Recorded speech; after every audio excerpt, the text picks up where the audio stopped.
What is up? It is World News Indie. Ren, there you go. Oh, you know what? I just realized too. It says World New Indie on our thing. So let's just take that off. That's what happens when you fucking do this shit off the whim. That's what we do. That's what we do. Okay, guys. So this is World News Indie Podcast. We're happy that you're here. We have some news stories for you. We decided to do this. Why did we decide to do this? I mean, I'm sick of... My main reason for doing this is I'm sick of anger in the news. Yeah. Like, even if it's something that upsets you, there's no point in being angry. Just, like, be methodical and detailed and think about it, you know? Yeah, well, the other thing, too, is I find sometimes there's too many biases. And I think with news, you kind of have to be objective about it. Mm-hmm. And a lot of times... that's the problem. We're saturated with biases, you know? Like, that's exactly... Like, there is no news without opinion anymore. Like, what is there? Exactly. Like, are there really any news broadcasting companies that don't have any kind of bias in their presentation or any kind of opinion-based motive? Well, like, really, what is there? Most channels you go to are specific to a certain bias. Mm-hmm. You know, and that's why I try and watch one of each. Like, my two guys that I watch are polar opposite. One is Cenk Uygur on the Young Turks. Yeah. He's my left-wing progressive bias. And then I watch Tim Pool, who's not that right, but pretty right. And he's kind of my right. He keeps an eye on the right wingers for me, and then I take those 2 points of view in each story and kind of just like sort it out and sort out my own opinion. So that's the point of this. That's the point of this. Yes, yeah, exactly. Why don't you tell the people what our point is? Well, our point is, I think that we don't want to tell you which way to go with your mind. You know, mm-hmm. We want you to just make it up on your own. Make up your own mind, and we will bring you some news, and you can decide which point of view or even which side you want to go on. But we're not here to tell you sides. We're just here to tell you what's what. Yeah, and just kind of to go through a story. Now, I kind of like... My first story is... I actually was on Twitter today, on our Twitter account, and I was scrolling, and I saw these posts from AOC, like the progressive... You know, like Green New Deal, hardcore leftist. You know, right. She's really good at what she does. She's got a huge following. She's a kingpin for the far left Democratic movement. 100%. Sorry, who are we talking about? Alexandria Ocasio-Cortez. Okay, all right. And she's a congresswoman in New York. I forget which. Anyway, it doesn't matter. But she's very, very popular and prominent politician. I don't know much about her, but I know that she's left wing, if that's what you want to say. And I was scrolling Twitter, and I started seeing these tweets from her. It looked official, had a check mark, you know, and it was saying like really stupid shit. I can't remember exactly what it was, but it was just like, wow, how is that fucking real? Like, what the fuck's going on here? Yeah. And it got me to thinking, and. Yeah. Well, anyway, let's read this article. So, and then I'll tell you what reading this made me think. Okay. So this is Politico. And from what the date today, we're Wednesday, and we are April. May 31st. May 31st, because we're almost into June now. So, but and is this article current? Yes, this is just like here. Let's see if I can get a date. Okay. It is. You'd think it would say it right at the start, the date. Yeah. Yesterday. Okay. It was yesterday. Okay, so that's good. So it says, no, this isn't the real AOC you may have seen on Twitter. Ooh. No, that wasn't actually Representative Alexandria Ocasio-Cortez you saw tweeting about having a crush on the Twitter chief Elon Musk. An account impersonating the New York Democrat cropped up over the weekend, going viral and catching the attention of both Musk and Ocasio-Cortez. FYI, there's a fake account on here impersonating me and going viral, she says. The Twitter CEO has engaged it, boosting visibility. Ocasio-Cortez tweeted on Tuesday, "It is releasing false policy statements and gaining spread. I am assessing with my team how to move forward. In the meantime, be careful of what you see." Musk has previously responded to the tweet from a fake account claiming to have a crush on him with a fire emoji. As of Tuesday evening, the fake account had racked up more than 130,000 followers. The account showing the name Alexandria Ocasio-Cortez press release parody was verified with a blue checkmark, and I wanted to talk about that.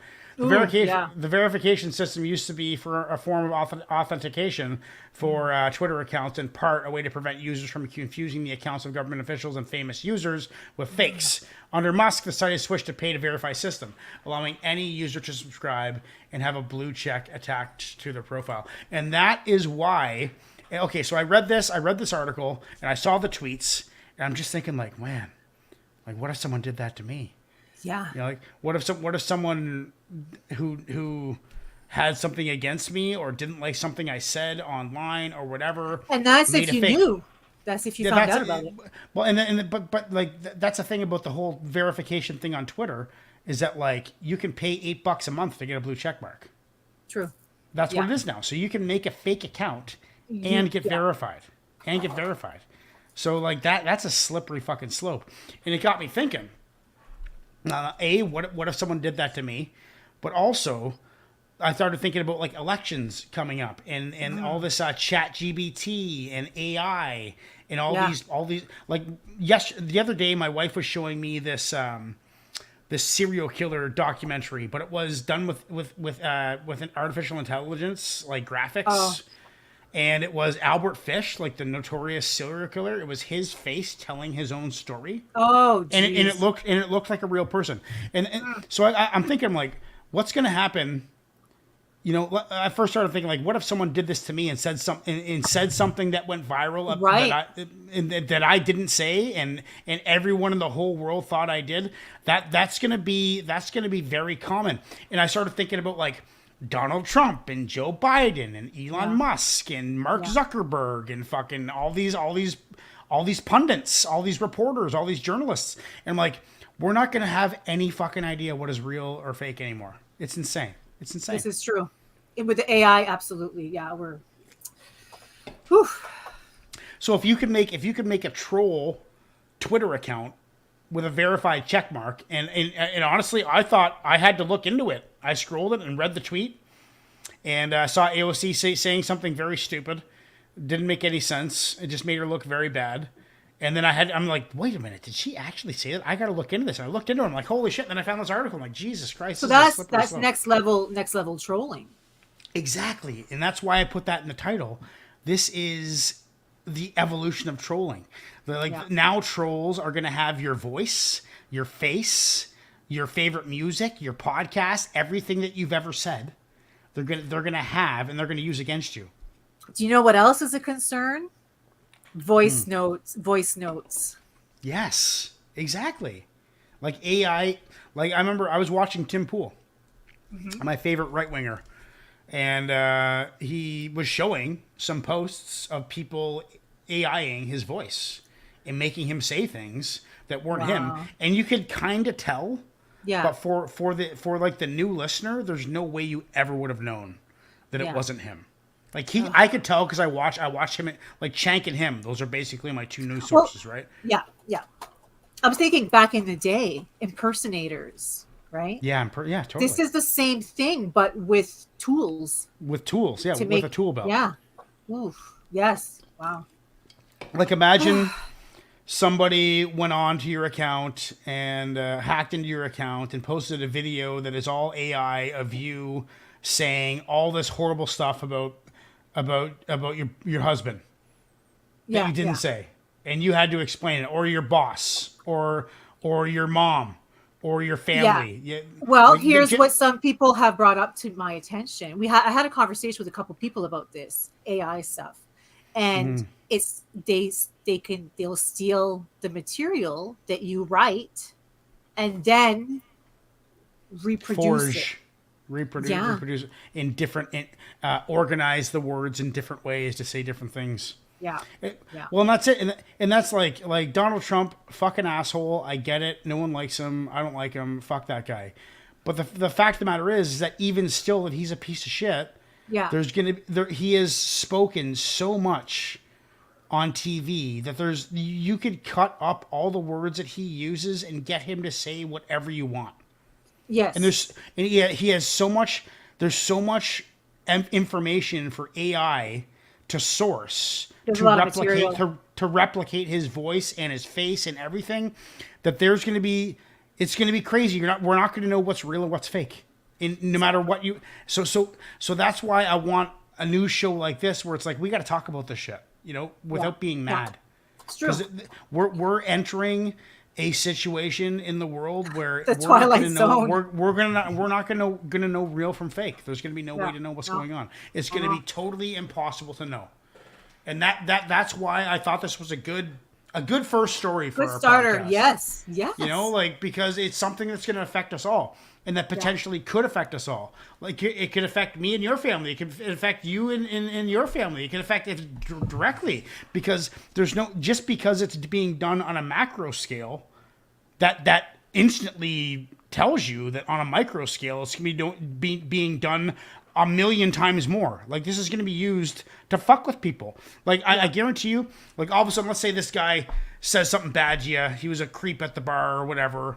And then you got pissed off, and you go to your friend who knows all this fucking AI shit, get him to make him a video of him like confessing to a crime, and send it to the cops. And yeah, but until you get the source of the material, which is endless because the internet is fucking infinite, and there's infinite amounts of trolls. It's like some Amber Heard stuff, Yes, totally, exactly. Yeah, There's too much information. Yeah.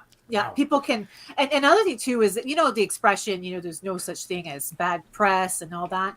It's because people eat it up. People like it. I know. They're addicted to it. And even though they go, oh, this might not be true, they still want to hear it, and it still sticks in their mind, Yeah, it's like cable TV in the 80s, where it just was designed to steal your life. Let you sit there and watch the commercials. Yeah. Watch your show and then get all the propaganda comes in the commercials. And that's the thing, is that a lot of this AI and CGI shit that we're going to be experiencing is going to be used full throttle as propaganda. I mean, the government's got to step up on us. They know exactly what's going on. They're going to be like quietly sourcing these deep fakes to use against their political opponents. And that is fascism. But both sides are going to be doing it. Both sides. We're willingly giving up all the information. All the information. TikTok, Facebook, Instagram. Yeah. And that's the thing. Like, I've kind of admitted defeat. Like, I got nothing to hide. I'm not breaking any laws. Another thing is, how many times have you agreed to a terms and conditions and not read the whole thing? Oh, God. It happens on a daily basis, basically. So that's the way that they can say, we took your... we took your info or whatever, but and that's it. And like, I think I've been desensitized because I'm really not paranoid. It's like whatever, I'm just in the situation where I'm just like, I got nothing to hide. I don't break any laws. I don't care if the internet knows where I am or what I'm talking about because I'm not nefarious. I'm not a criminal. Right. But at the same time, it's like, wow, what about like the ads? Like you talk about something. And then all of a sudden the ad pops up on Facebook like 5 minutes later. It's crazy. This happened to me. But I actually kind of like it in a way. Like I'm actually kind of like down with the convenience as long as you're a good person and you're not fucking with anybody. The algorithm is your friend. And a lot of people are all like, "Oh, privacy this, privacy that," but I'm at the same point. I'm just like, I think we lost that a long time ago. I think we lost our privacy. We did, yeah. Once you use a computer, a phone, any device, you've agreed to that. It's a risk. Yeah, it is. Okay, so let's move on to the next article. That was my story. I think it was a good way to start the show, and let's see what you brought for us. Let me just I think this is from yesterday. I think it's from April 30th. Right, and this is a heavy topic. But very, very... Yeah, well... So Do you have the article called up, or do you want me to read it? yeah, you can read it because it's very small. I have the light in my eyes. I can't read it. Okay, all right. You mind? So It's not very. yeah, It's not okay. very long. So spectra of conversion Spectre. therapy feared at summer camp aimed at teen boys. Spectra of conversion therapy. What does spectra mean? Spectre. No. Spectre. I don't know. I don't know what that means. Spectre. Okay. Anyway, Okay. Well, we so don't know. so why don't you give me a bit of a rough rundown on what conversion therapy is? All right. So it's basically when they want to try to change your belief or whatever it is that you identify as, like This is gender. like kids that are coming out as gay and their parents are like, fuck that. Well, not We're necessarily. gonna Not get that shit out of necessarily. you. This is more of a. Well, actually, no. Yeah, you'll see. There's going to be in the article. What this you'll see. Let's just read it and then. Okay, I'll read it. All right. Otherwise, I'm just going to reveal it. Yeah. Language of ad concerns members of LGBTQ community Hampton woman claims to RCMP. When Vivian Myers-Jones read the description of a summer camp being offered to teenage boys, she was instantly reminded of her childhood and the expectation that she conformed to the traditions, ideals of being a male. So this is a trans male? Trans man? It doesn't matter at this point. Continue. Yeah, you'll see. This was something I had very silently struggled with for 40 years of my life, said Myers-Jones, a transgender Hampton woman. Okay, so when she heard that Caton's Island, a church-run summer camp in St. John River near St. John, advertised a camp described as guiding boys to authentic manhood, from confusion to clarity, she was upset. The language used in ad worried Myers-Jones so much that she reported to the RCMP with concerns it had the hallmarks of conversion therapy, which is illegal. The RCMP were asked about the complaint, but spokesperson Corporal Hans Woulette said the force doesn't usually confirm whether police are investigating unless charges have been laid in court. Those involved in the camp, which also forged camp, are not talking about their plans, nor about a since-deleted social media post. People who have studied the controversial practice of conversion therapy say proving a crime has been committed is difficult. Cultural confusion regarding masculinity. A post on Caton's Island Facebook page, which has since been taken down, said, "We will endeavor to guide the young men at this camp out of the cultural confusion regarding masculinity to a biblical clarity by using character studies, by scripture, history, and modern times of real men who stood strong and made a positive difference." The post said authentic masculinity is the expected outcome. Caton's Island's website said the camp, which is open to teenage boys between 14 and 16, will provide a clear definition of authentic manhood and give young men a clear destination. Phrases like cultural confusion regarding masculinity and authentic masculinity really jumped out at Myers-Jones. The language of the ad can be taken from the old days, she said. I felt I had to report at that point, she said. It all looked way too familiar to me. I suffered on account of it. I don't want to see anyone else suffer, especially the way I did.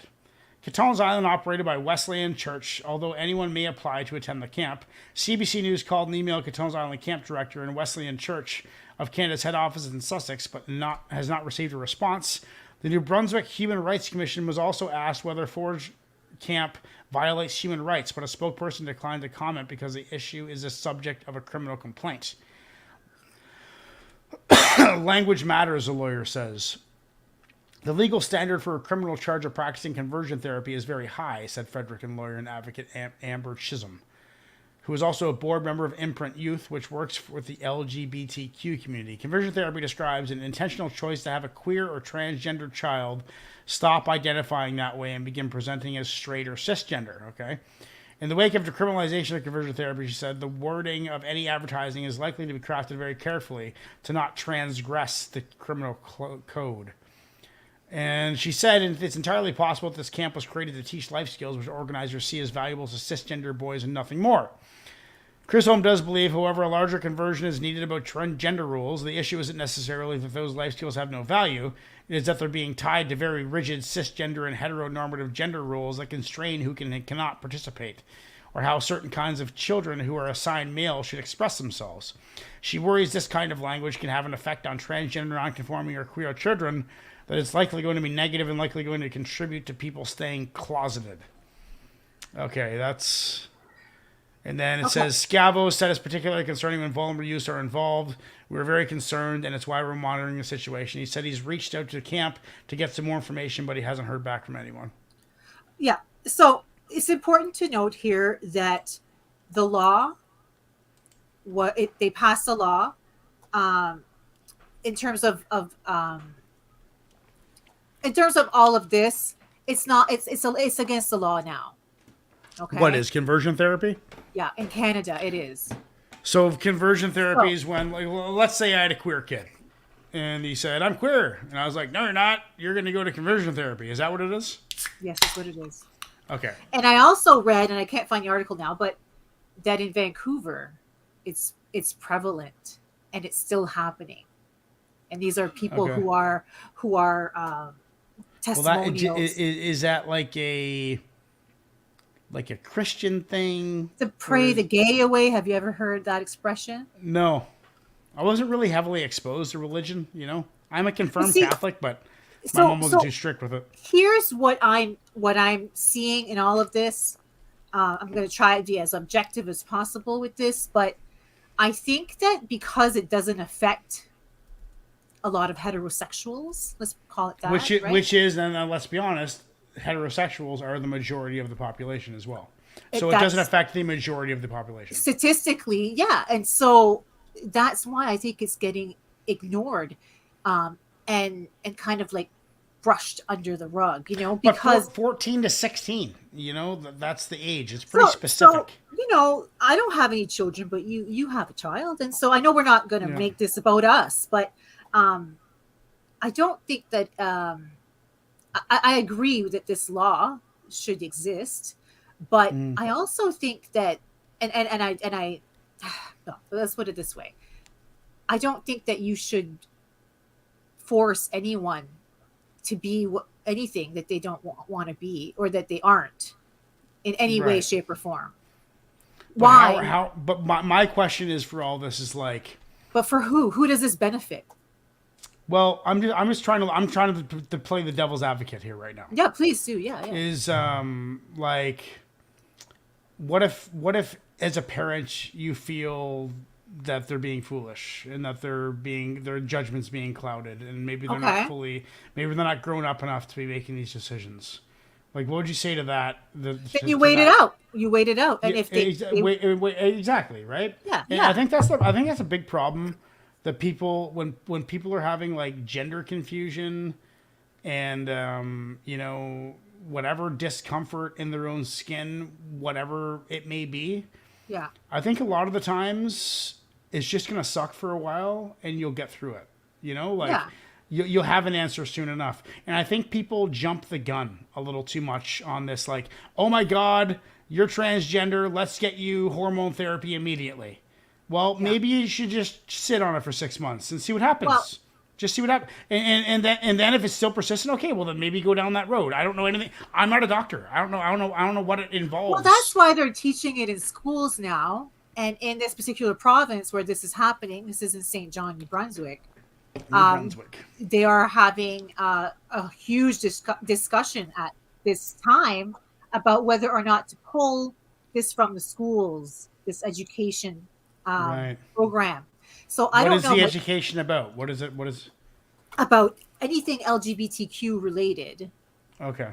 Because I don't know about you, but when we went to school, we didn't learn about these things, and I think that some people are scared that if this is discussed in schools to young children, and I think that the idea of, like, you know, not as regular relationships, like male female, male whatever, this thing, that thing, whatever it is, I think that should be taught. But I don't know about like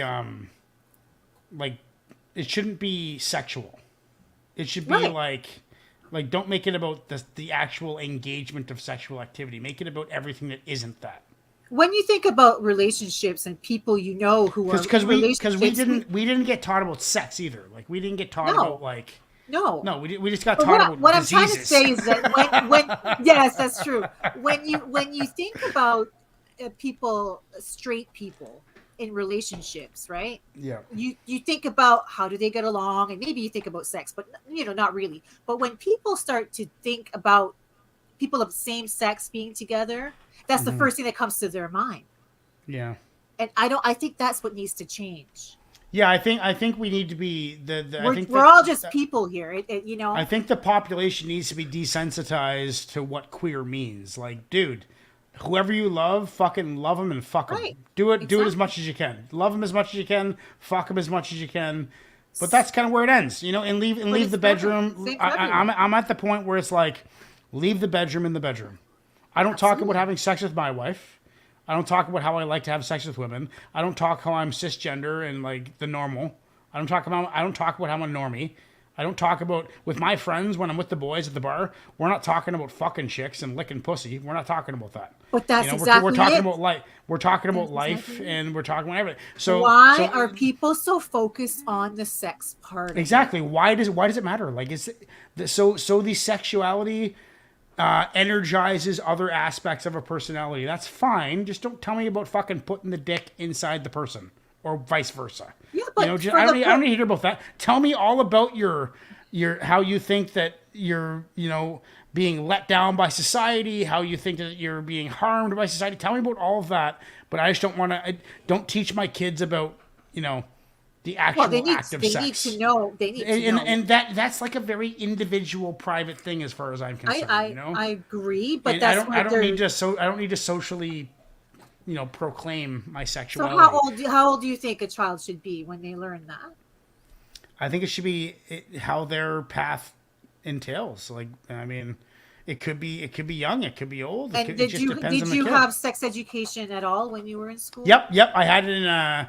I remember actually, he was a junior B hockey player, like a really good hockey player in town. And he was our first year out of college. He was like 23. He was our sex ed teacher for gym, like the assistant.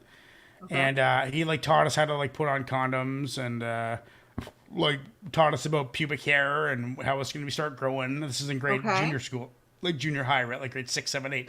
So leiterally every kid in there is fucking enthralled in puberty, like a motherfucker. Everyone needs to know that. And we learned about periods and wet dreams and that kind of stuff, but never. I guess that is pretty sexual. What we learned, that is pretty sexual. It is all. I don't think I need to learn about what a wet dream was in grade 7. I'm gonna figure that one out. Okay, I think you probably already knew. Yeah, exactly, right. We know what's going on there, buddy. Yeah. So I don't know. Yeah. Maybe it is good to have a progressive look at sexuality. I don't know. I'm severely straight. Right? Yeah, but I'm masculine. I'm straight. I don't know. I don't have a point of view on this. It's not my battle. I want to let people fight their battles. That's what I want to do. This is about human rights. Yeah, exactly. And if you're, I don't know what it's like to be a queer kid, but your voice matters as a queer kid, and I hope someone's listening to you. Yeah. That's all I can really ask. But I think that in order for people to understand it, they have to learn it. Mm-hmm. They have to learn about it. Yeah, maybe you're right. Yeah. I mean, you can't be too quick to judge, and. I think back to high school and stuff. All the kids that I knew were probably gay. They are now. Yeah, me too. Yeah, same guy. There was a couple dudes where it was pretty obvious. Yeah, but no one ever said anything about that. No, we didn't care. No, and no one got teased either for that in the 90s. Some people got teased, for being feminine or something like that, which is not right. Okay, not in my school. My school, yes. Yeah. Oh yeah, people will pick on anything. You know what I mean? Like if it's not the same as them or their group, they will pick on it. It doesn't matter what it is. Think about racism and all that stuff. It's all related. I think it's like a personality flaw. If you're gonna be racist or a bigot in any way, it's just something wrong with your personality. I just don't know how it affects anyone what somebody else likes to do. Or I know it doesn't. But some people don't want their kids manipulated by that. Yeah. So I guess the bottom line is how old is old enough to learn about sex? Not just I think puberty. I think I'd say high school, grade 9. You think? Yeah, high school. I think that's reasonable. Yeah, but I think that you have to teach children before they have sex, though. I don't know. We didn't, and we worked out fine. Yeah, but that doesn't mean that some aren't having it, though. or that didn't Oh, get well, I exposed to it mean, in, some way. I know, but we didn't have like I never got a sex talk from my parents or anything like that. I think it starts in the household. I think it starts with the parents. I Like if had you're to ask. I had to ask my mother because my friend had her mom told her all about it because her mom was a nurse, right? And she told me, and I was like, "Oh my god, like this is not. This is a lot. This is news, right?" And then I yeah, asked my mother, "Can you explain it?" And it took her like a whole 24 hours to get prepared for it, and it right. didn't make a whole lot of sense. So that's why it's important to have someone trained to explain it.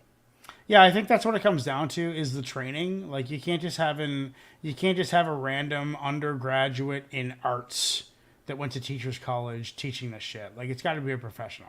That's what I look at. So Like a sex therapist maybe, or like yeah, there is children and youth sex counselors, for especially for sexual disabilities, what's it called? What's it called when you're fucking chronically horny? What's that called again? oh, uh, Uh, um, what is it? What is that again? a Nympho. Yeah, nymphomania. Yeah, yeah, nymphomania. yeah, That's a yeah, yeah. disability.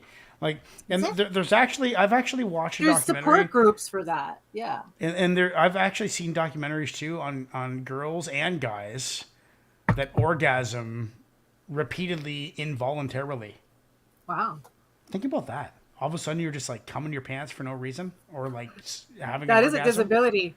That's a disability. That's debilitating for Christ's sakes. All right, should we go over the week's news and Let's do it. just kind of go over next week? Who knows what we'll be talking about next week? Yeah. Okay, so we're now going to our Instagram, guys. On our Instagram, we share news in our story, just stuff that we didn't decide to talk about, but that we thought was appropriate for the channel. Right. Yes. So here we got the noose around the neck. Iranian model wears a noose around her neck. Wow.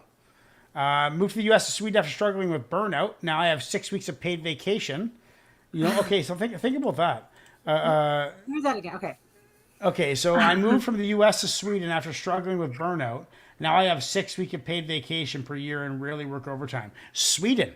The Scandinavian countries are like super progressive with human happiness. Yeah. Like lots of benefits, lots of vacation, lots of paid vacation. Like owning my own business, Yeah. I take vacation, I lose money. Like that.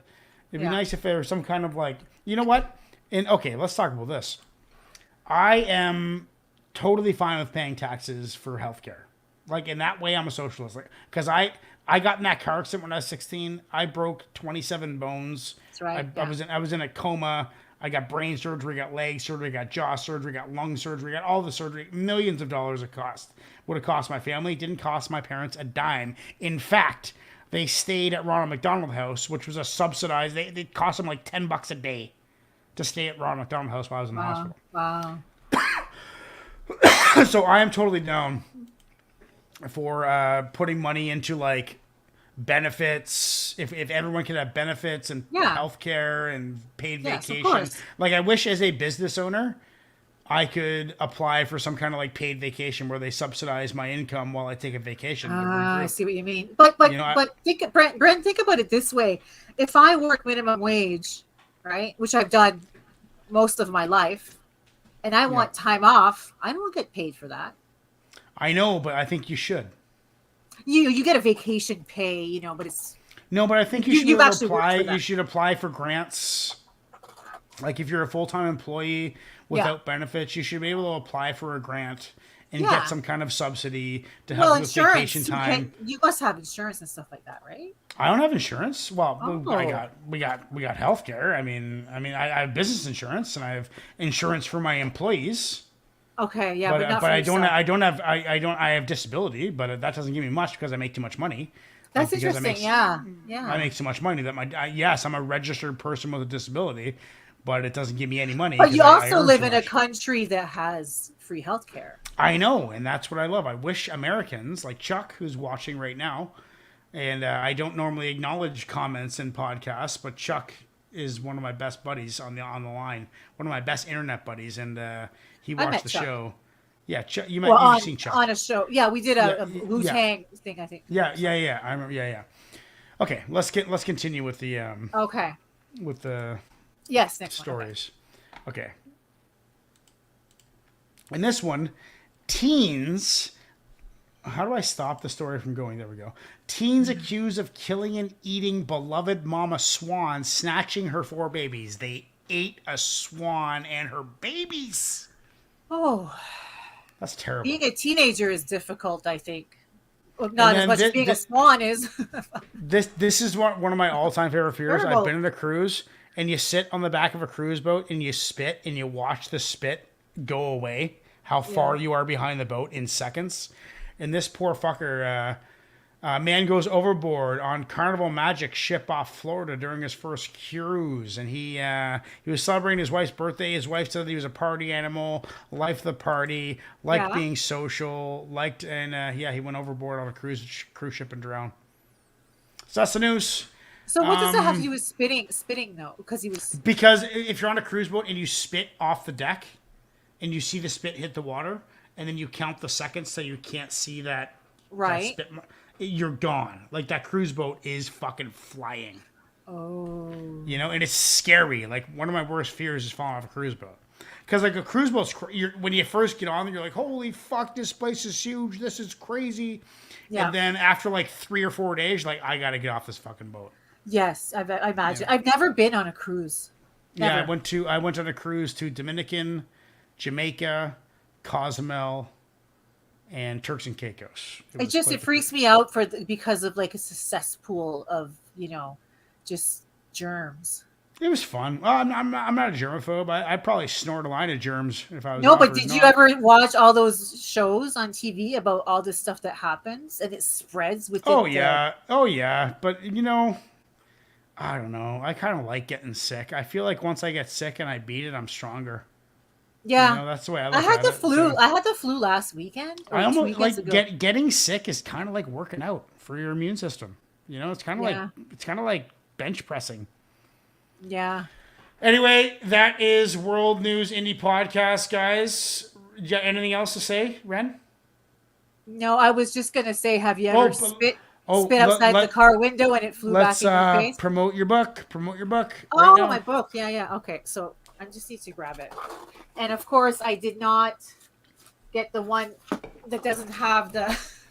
This one has the thing on it. It's an author copy that when you get it and you review it. And this one, the reason why they didn't go through is because they didn't have any numbers. Oh yeah, but they do send you a couple times.